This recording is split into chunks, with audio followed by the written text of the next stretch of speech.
ఏపీలో రేషన్ మాఫియాపై మాటల యుద్ధం జరుగుతోంది. కాకినాడ పోర్టులో షిప్ను సీజ్ చేయమన్న డిప్యూటీ సీఎం పవన్ కళ్యాణ్ వ్యాఖ్యలకు వైసీపీ నేతలు కౌంటర్ ఇస్తున్నారు. రేషన్ మాఫియా వెనుక ఉంది ఆర్థిక మంత్రి పయ్యావుల కేశవ్ వియ్యంకుడి అని ఆరోపిస్తున్నారు. ఆఫీసులో కూడా వస్తానంటే లేదు సార్ 10,000 మంది జీవితాలు పోతాయి సార్. ఏంటి 10,000 మంది జీవితాలు పోయాయి?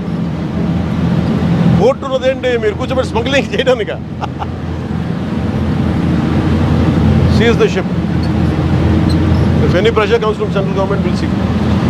దీనిలో టోటల్గా పీడిఎస్ రైస్దే నేను ఆరోపణ చేస్తున్నా. పవన్ కళ్యాణ్ గారు, నువ్వు, తమరు, నాదెళ్ల మనోహర్ గారు మళ్ళా వెజల్లో వెళ్ళండి, సీజ్ ది షిప్ అని చెప్పండి. శభాష్. పయ్యావుల కేసులు గారి వియ్యంకుడిదైనా కూడా బ్రహ్మాండంగా పట్టుకున్నారా. నిజమైన నిజాయితీ పరులు మన పవన్ కళ్యాణ్ గారు, మనోహర్ గారు అని అందరూ ఆశ్చర్యపోతారు, మెచ్చుకుంటారు.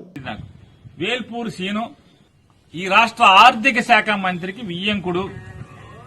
అతను ఒక్కడే 42,000 టన్నులు ఒకే షిప్ మొత్తం ఇది 35,000 36 మంది 35,000 టన్నులు 36 మంది లోడ్ చేసి బయటకు ఎక్స్పోర్ట్ చేస్తున్నారు.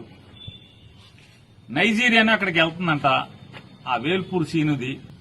దాంట్లో దొంగ బియ్యం లేవా, పీడీఎస్ బియ్యం లేవా? దాంట్లో చూశారా? చూడరా? ఏ వేల్పూర్ సీను అయితే మన కళ్ళ గంటలు కట్టేసుకుంటారా? ఇంతకుముందు మా బండ్ల గణేష్ ఉండేవాడు ఒక సినిమా తీసాడు, ఏది మన గబ్బర్ సింగ్ 1, గబ్బర్ సింగ్ 2 అని. ఇప్పుడు 3. ఏదైనా ఒక కార్యక్రమాన్ని చేస్తున్నప్పుడు ఒక నిర్దిష్టమైన ఆలోచన ఉండాలి. అక్కడి నుంచి కాకినాడ పోర్ట్ నుంచి ఏది పీడిఎస్ రైస్ వచ్చి వెళ్ళిపోతున్నాయి, ఓకే, తప్పది, చట్టవిరుద్ధం, దాన్ని ఎవరు ఉపేక్షించకూడదు, దాన్ని ఎవరు కూడా సమర్థించకూడదు. ఎస్ చేయండి, యాక్షన్ తీసుకోండి, ప్రభుత్వం మీదే కదా.